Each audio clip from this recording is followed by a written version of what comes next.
الحمد للہ وکفا وسلام علی حبیبہ المصطفیٰ اما بعد بحمدہ تعالی وبکرم مصطفیٰ صلی اللہ تعالی علیہ وسلم۔ آج قرآن عظیم کے 12 پارے تلاوت مکمل ہو چکے۔ اللہ کریم بقیہ سپاروں کی تلاوت ہمیں صحیح تجوید کے ساتھ کرنے اور آپ سب کو خشوع و خضوع کے ساتھ سماعت کرنے کی توفیق عطا فرمائے۔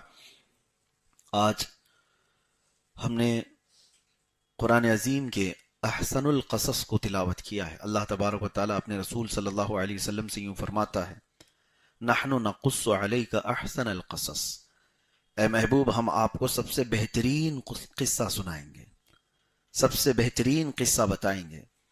تو سب سے بہترین قصہ کیا ہے؟ وہ سورہ یوسف ہے۔ سورہ یوسف میں جو سیدنا یوسف علی نبینا علیہ الصلاۃ والتسلیم اور آپ کے بھائیوں کا واقعہ، آپ کے والد کا اور زلیخا کا جو واقعہ پیش آیا ہے، یہ ساری چیزیں تفصیل سے اس میں ذکر ہوئی ہیں۔ اور قرآن جس کو احسن القصص کہہ رہا ہو، احسن القصص کا مطلب وہ سب سے بہترین قصہ، تو اس سے بہتر قصہ کیا ہو سکتا ہے؟ بچوں کو بھی وہی قصے سنائیں جو قرآن میں ہیں اور حدیث میں ہیں۔ اور اس لیے اللہ تبارک و تعالیٰ فرماتا ہے عبرت کے لیے، اس سے بہت ساری چیزیں تمہیں سیکھنے کو ملتی ہیں۔ سورہ یوسف کی شروعات ہی رب تبارک و تعالیٰ یوں فرماتا ہے کہ ہم نے قرآن پاک کو عربی میں نازل کیا ہے تاکہ تم سمجھ سکو، اور اس کے بعد پھر عربی میں ہی یہ واقعہ بیان کیا۔ ہوا یہ کہ بنی اسرائیل کہاں سے شروع ہوتے ہیں؟ حضرت سیدنا یعقوب علیہ السلام کی اولاد سے۔ یعقوب علیہ السلام حضرت اسحاق علیہ السلام کے بیٹے تھے، اور اسحاق علیہ السلام حضرت ابراہیم علیہ السلام کے بیٹے تھے۔ تو یعقوب علیہ السلام کا ایک نام اسرائیل بھی ہے، یعقوب علیہ السلام کا ایک نام اسرائیل بھی ہے، اور عربی میں بنو کہتے ہیں یا بنی، بیٹوں کو۔ تو بنی اسرائیل کا مطلب ہوا اسرائیل کے بیٹے ہیں۔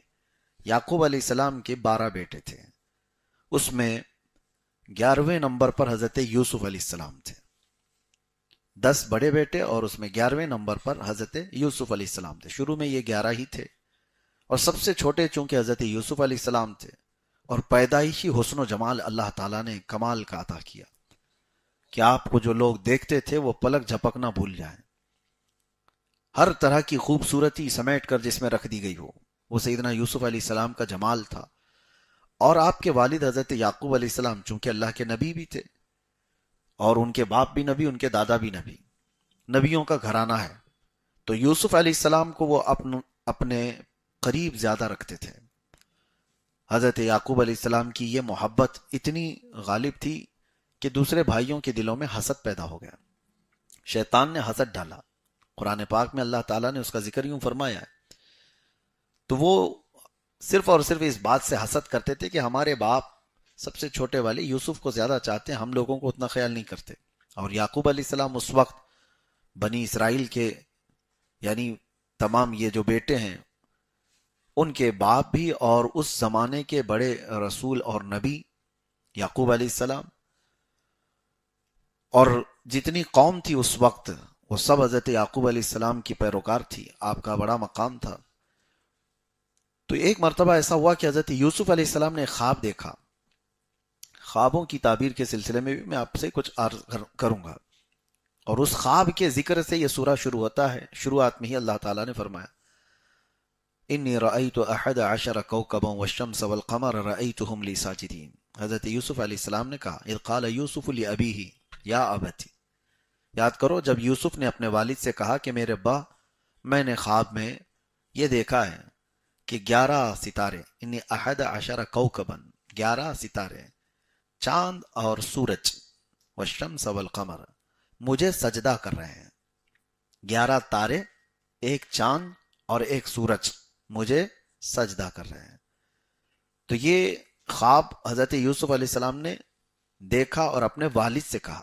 تو حضرت یعقوب علیہ السلام نے ان سے کہا یا بنی لا تقصص رؤیاک علی اخوتک، اے میرے بیٹے یہ خواب جو ہے نا اپنے بھائیوں کو بتانا مت، فَيَكِيدُوا لَكَ كَيْدًا، وہ کچھ نہ کچھ تیرے ساتھ دشمنی کر جائیں گے، کوئی ہیلا کر جائیں گے، کچھ نہ کچھ نقصان پہنچائیں گے۔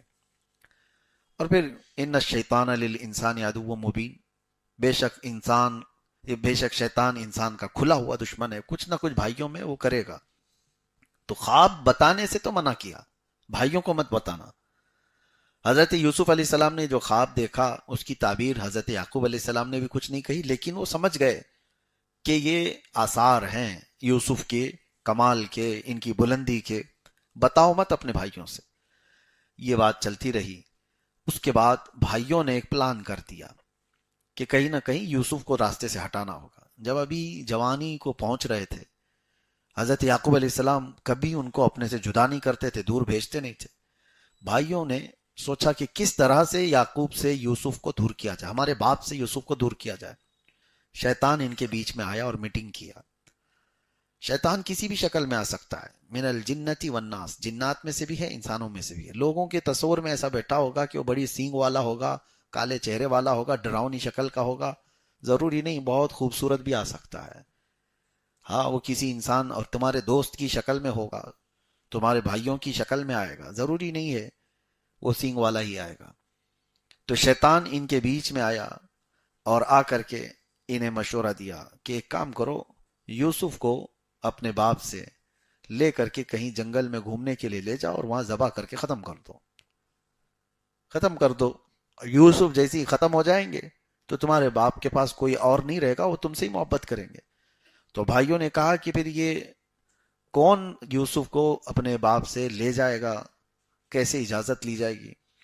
تو بہرحال سب نے میٹنگ کر کے اپنے والد حضرت یعقوب علیہ السلام کے پاس آ کر سب نے کہا کہ ابا جان، ہم گھومنے کے لیے جا رہے ہیں، سیر کرنے کے لیے جا رہے ہیں، شکار کریں گے، تو ہم سب تو جا رہے ہیں، ہمیں اپنی اجازت دی، یوسف کو بھی ساتھ بھیج دیجیے۔ انہوں نے کہا نہیں، انی لیحزننی ان تذهبوا به واخاف ان یاکلہ الذئب، مجھے اس بات کا اندیشہ ہے کہ تم اس کو لے جاؤ گے اور کہیں کوئی بھیڑیا اس کو کھا نہ جائے، میرا عزیز بچہ ہے، اور تم جو ہے غافل ہو جاؤ گے۔ وانتم عنہ غافلون، تم اس سے بے خبر کہیں ہو گئے، اپنے کاموں میں مصروف ہو گئے تو یوسف کو کوئی حملہ نہ کر دے جنگلی جانور۔ تو آپ نے منع کیا تو سب رونے دھونے لگ گئے۔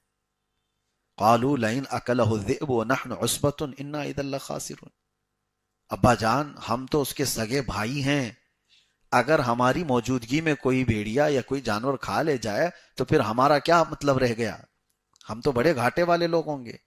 اس طرح کی بڑی بڑی باتیں کی تو حضرت یعقوب علیہ السلام نے بھیج دیا، یوسف علیہ السلام کو ساتھ بھیج دیا۔ فلما ذهبوا به واجمعوا ان يجعلوه في غيابة الجب، قرآن میں اللہ فرماتا ہے اب وہ سب لے کر کے حضرت یوسف علیہ السلام کو جنگل میں آئے، پلان تو پہلے سے تھا ان کا، لیکن ذبح کرنے کی بجائے ان میں سے ان لوگوں نے یہ سوچا کہ ذبح کر دینا، کاٹ دینا یہ اچھا کام نہیں ہوگا، ایک کام کرتے ہیں کہ ویران کنواں ہے اس جنگل میں، وہاں پر ڈھکیل دیں گے، یوسف کو اس کنویں میں ڈال دیں گے، ہم خون نہیں کریں گے۔ اور یوسف علیہ السلام کو وہ لوگ لے کر کے آئے اور ایک ویران کنویں میں انہوں نے دھکیل دیا، اور یوسف علیہ السلام کی جگہ پر ایک بھیڑیا پکڑ لیا اور اس کو ذبح کیا، اس کو ذبح کر کے اس کا خون یوسف علیہ السلام کے جبے کو، ان کے کپڑوں کو لگایا اور ان کے کپڑے اتار لیے تھے، اور رکھ کر کے وہ واپس آئے یہی بتانے کے لیے کہ آپ کا اندیشہ سچ ثابت ہو گیا، آپ نے سوچا تھا کہ کوئی بھیڑیا حملہ کر دے گا اور سچ ویسی ہو گیا۔ وَجَاءُوا أَبَاهُمْ عِشَاءً يَبْكُونَ، رات کو وہ لوگ روتے ہوئے لوٹے۔ قالوا یا ابانا انا ذهبنا نستبق وترکنا یوسف عند متاعنا، اے ہمارے باپ ہم گئے کھیل رہے تھے، سامانوں کے پاس یوسف کو بٹھائے تھے، فأکلہ الذئب، بھیڑیا آیا اور کھا لیا۔ اور کیا کر سکتے ہم لوگ، رونا دھونا سب شروع کیا، وہ کپڑا دکھائے، دیکھو خون میں لت پت کپڑا ہے، کیا کیا جائے۔ حضرت یوسف علیہ السلام کے کنویں میں ویران ڈال کر کے انہوں نے یہ ہیلا کیا اور اپنے باپ کو آ کر بتا دیا، اور وہ اتنا زہریلا کنواں تھا، اس میں سانپ اور بچھو موجود تھے، کسی انسان کا اس میں بچ کر کے نکلنا آسان نہیں تھا۔ انہیں پتا تھا کہ ہم نے کنویں میں ڈالا ہے یعنی تقریباً موت کے منہ میں ڈال دیا، اور یہ واپس آئے۔ یعقوب علیہ السلام نے ان کو ہمیشہ کے لیے اپنے سے دور کر دیا، کہا کہ مجھے اندیشہ اسی بات کا تھا کہ تم کچھ ہیلا کرو گے اور میرے بیٹے کو مجھ سے دور کرو گے، اور تم لوگوں نے وہی کیا۔ تو ناراضگی اتنی کہ جس چیز کے لیے انہوں نے حضرت یوسف کو ہٹایا تھا وہ تو ملی نہیں، پلس یعقوب علیہ السلام کی ناراضگی اپنے سر پر لے لی۔ اور ادھر کیا ہوا، حضرت یوسف علیہ السلام کو کنویں میں جیسے ہی ڈالا گیا، اللہ تعالیٰ کا حکم ہوا جبرائیل امین کو کہ اے جبرائیل تیزی سے جاؤ دنیا میں، یوسف کے کنویں میں گرنے سے پہلے ان کو پکڑ لو۔ حضرت جبرائیل علیہ السلام 3 بار دنیا میں بہت تیزی سے تشریف لائے۔ ایک جب حضرت ابراہیم علیہ السلام کو نمرود آگ میں ڈالا تھا تو آپ کو منجنیق سے پھینکا گیا تھا، آگ میں گرنے سے پہلے جبرائیل امین آئے تھے۔ وہ کتنا شارٹ ٹائم ہوتا ہے۔ دوسرا، حضرت ابراہیم علیہ السلام جب اسماعیل علیہ السلام کے گلے پر چھری رکھ چکے تھے، تب اللہ تعالیٰ نے حکم دیا کہ فوراً جاؤ، ان کی چھری چلنے سے پہلے اسماعیل کو ہٹاؤ اور جنتی دمبے کو سلا دو۔ دوسری بار اتنی تیزی سے آئے تھے۔ اور تیسری مرتبہ فرمایا گیا یوسف علیہ السلام کو ان کے بھائیوں نے کنویں میں ادھر دھکا دیا، ان کے کنویں میں گرنے سے پہلے جبرائیل امین آ گئے تھے۔ ان کی تیزی، ان کی سرعت، وہ پتہ نہیں کتنے ہزاروں اور لاکھوں میل کا سفر جو آسمانوں پر ہوں، وہ سدرہ کے مکین آنے واحد میں پہنچ سکتے ہیں، تو جس کے در کی وہ خدمت کرتے ہیں اس کی سرعت کیا ہے؟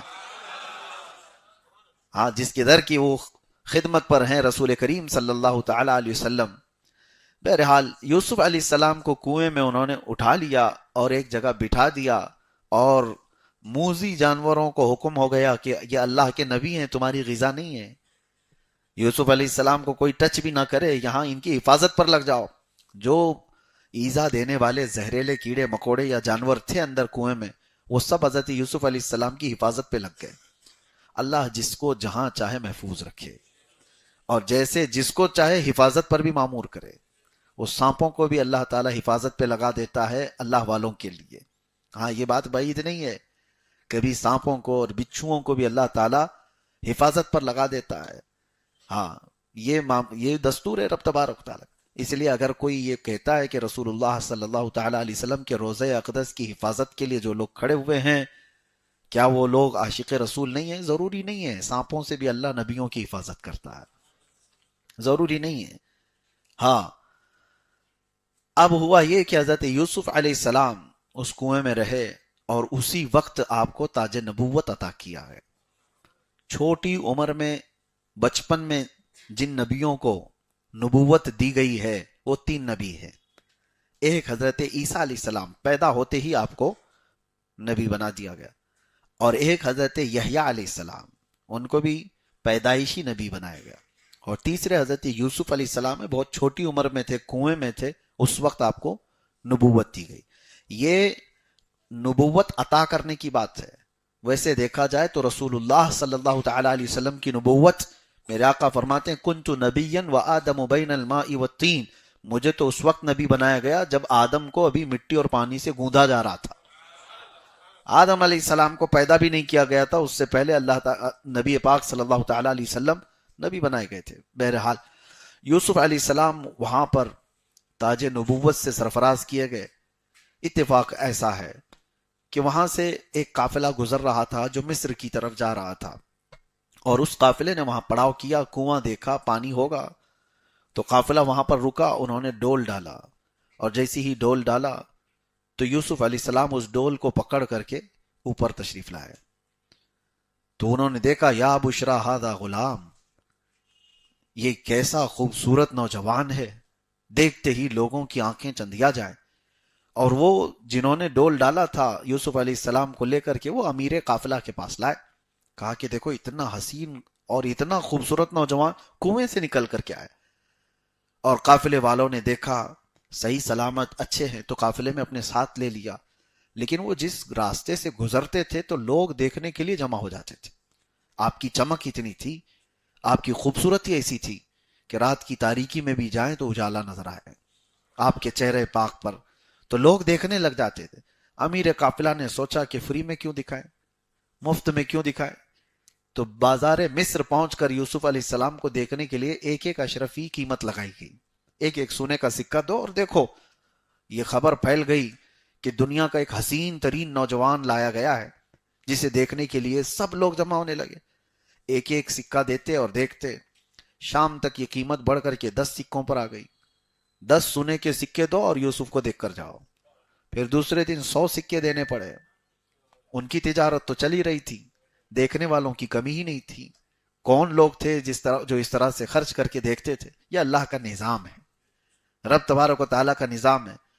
اسی اسنا میں امیر قافلہ نے یہ سوچا یہ دیکھنے والا سسٹم اب ختم کر کے بیچنے والا شروع کرتے ہیں، بولی لگائیں گے، جو چاہے ان کو خرید لو، بہت حسین و جمیل خوبصورت نوجوان ہے۔ اس وقت جو عزیز مصر کہلاتے ہیں، یعنی مصر کا جو بادشاہ ہوگا اس کو عزیز مصر وہاں پر اس زمانے میں، تو عزیز مصر جو ہے اس کی بیوی تھی زلیخا۔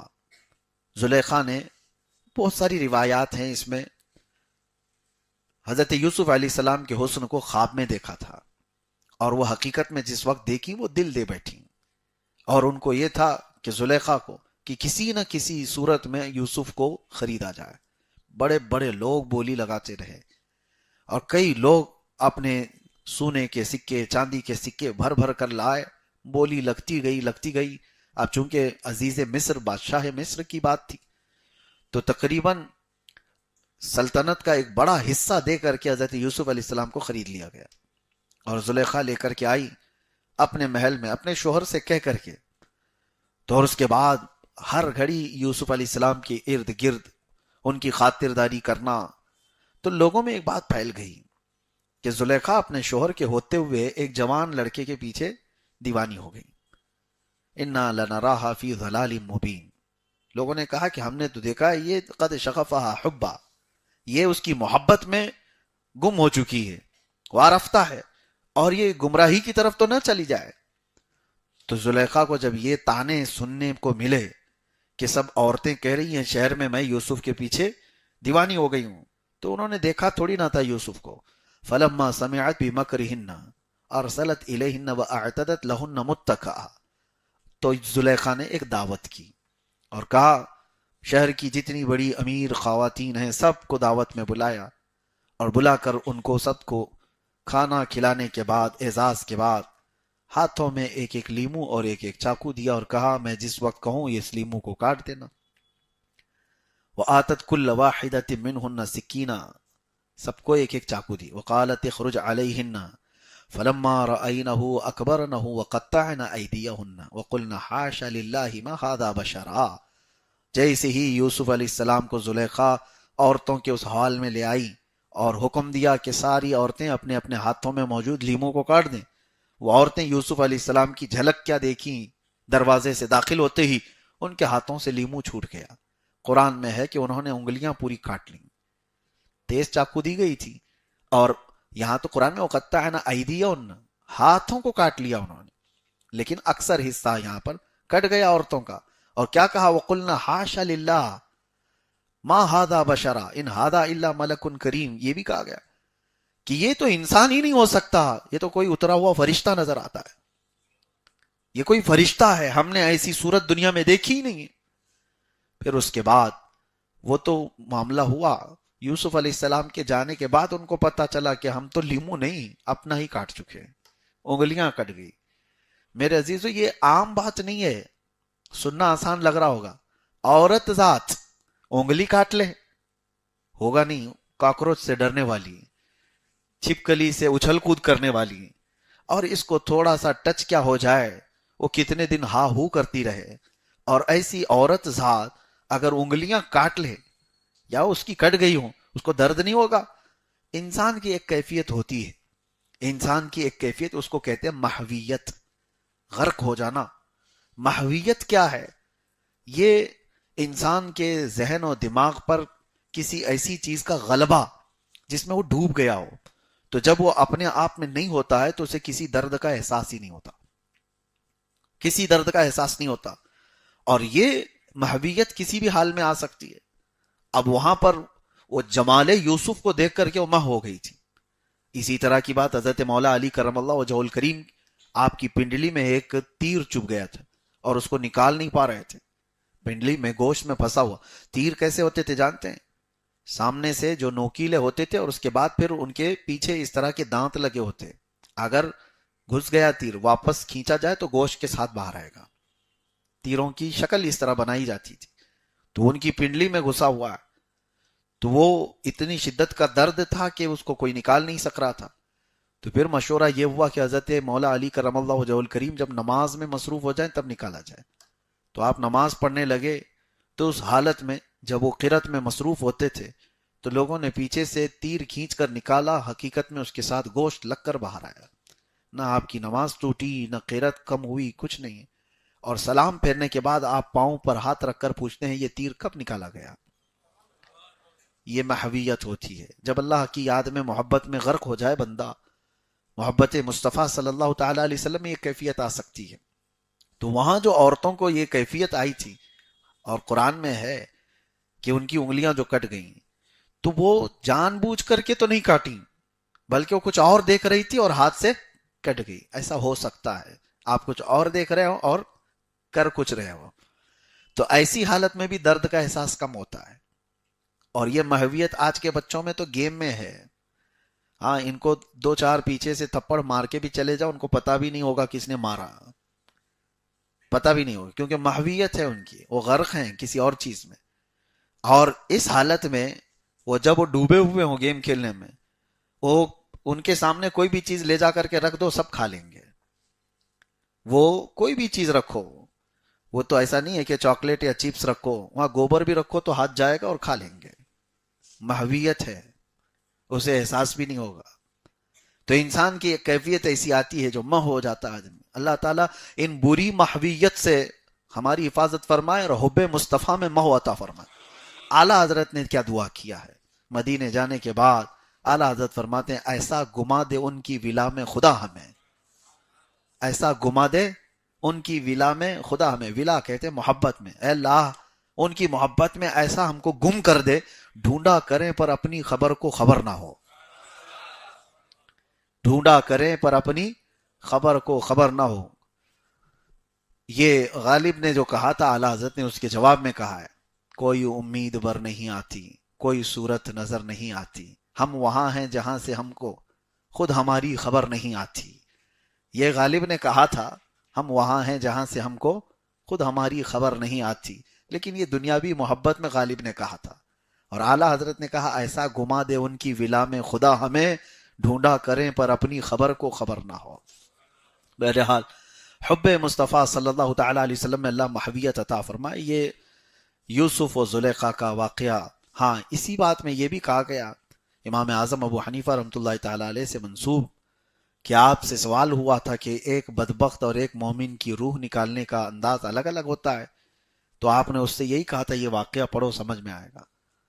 تو اس نے پڑھا، اسے سمجھ میں نہیں آیا، تو آپ نے پوچھا عورتوں کی انگلیاں کٹ گئی ان کو پتا چلا؟ اس شخص نے کہا نہیں۔ کہا کیوں؟ کیونکہ جمال یوسف دیکھ رہی تھی، جمال یوسف دیکھ رہی تھی، انگلیاں کٹ گئی ان کو پتہ نہیں چلا۔ امام اعظم فرماتے ہیں یہی مومن صالح کے ساتھ ہوگا، روح نکلنے کے وقت وہ جمال مصطفیٰ دیکھ رہا ہوگا۔ تو جمال یوسف دیکھتے ہوئے کٹنے والی انگلیوں کا درد نہیں ہوتا، تو جمال محمد دیکھنے کے وقت روح نکلنے کا بھی درد نہیں ہوتا، صلی اللہ علیہ وآلہ وسلم۔ اللہ تبارک و تعالی ہماری موت کے وقت، سرانے کے وقت وہ جمال جہاں آرا نصیب فرمائے۔ بس یہی زندگی کا مقصد بھی رکھو میرے عزیزوں، کہ آخری وقت جب آنکھیں بند ہونے کو آئیں، دنیا بہت دیکھی، بس وہ چہرے جمال جہاں آرا ہمارے سرہانے کے پاس ہو، تاکہ دنیا سے جانے کا درد ہلکا ہو جائے۔ تو زلیخا کے ساتھ جو یہ معاملہ ہوا، یہ چیز جب پتہ چلی شہر کی عورتوں کے ساتھ، انہوں نے یہ معاملہ کیا۔ پھر ہوا یہ کہ یوسف علیہ السلام کے ساتھ انہوں نے ایک معاملہ کر دیا۔ کیا کیا؟ وہ کمرے میں بند تھے، سارے دروازے زلیخا نے بند کر دیے، اور یوسف کو اپنی طرف بلایا کہ تم آ جاؤ اور ہم تنہا ہیں۔ قرآن میں ہے وَلَقَدْ ہَمَّتْ بِهِ وَهَمَّ بِهَا لَوْلَا أَن رَأَىٰ بُرْهَانَ رَبِّهِ، یعنی زلیخا نے ارادہ کیا، اور یوسف بھی ارادہ کر لیتے اگر اللہ کی برہان ان کے ساتھ نہ ہوتی، اگر اللہ کی مدد ان کے ساتھ نہ ہوتی، اللہ کا فضل نہ ہوتا۔ نبی ہیں، رب تعالیٰ فرماتا ہے لولا ان رأى برہان ربی۔ اور اس کے بعد زلیخا نے جو ارادہ کیا، اس سے حضرت یوسف علیہ السلام نے اپنے دامن کو بچا لیا اور کہا نبیوں کے خاندان سے ہیں، باپ نبی، دادا نبی، پردادا نبی یوسف علیہ السلام کے، آپ کا مزاج یہ بتایا نبیوں کے دامن میں پیوند تو ہو سکتا ہے، گناہ کا دھبا نہیں ہو سکتا، نبی گناہ کا سوچ بھی نہیں سکتے۔ یوسف علیہ السلام اپنا دامن بچا کر اس کمرے سے باہر بھاگنے لگے، تو زلیخا نے پیچھے سے دامن پکڑ کر کھینچا،